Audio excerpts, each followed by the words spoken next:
On the final day of the G20 summit in New Delhi, heads of state gathered to pay their respects to Mahatma Gandhi, a leading figure in the fight for India's independence. US President Joe Biden left afterwards for meetings in Vietnam, skipping the third session.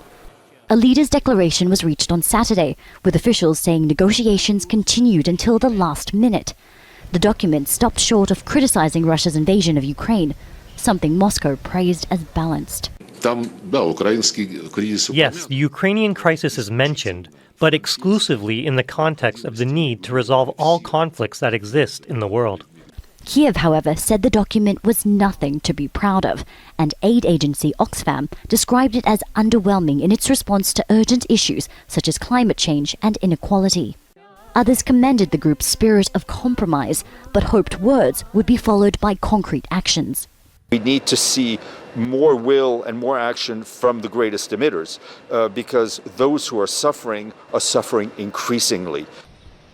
Heavy rain fell on the Indian capital as the summit came to a close. Many here are relieved the intense security that's paralyzed parts of the city is coming to an end.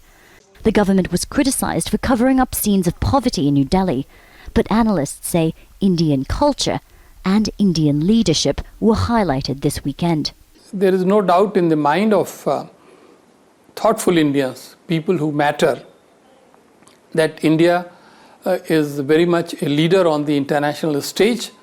According to Indian media, this year's G20 was a win for Prime Minister Narendra Modi and a boost to his image as a global statesman.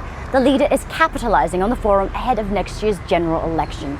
His message: he has transformed the nation into a major political player for both the developing and developed worlds.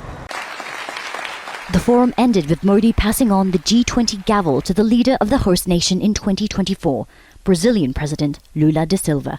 Katrina, Al Jazeera, New Delhi. Make sure to subscribe to our channel to get the latest news from Al Jazeera.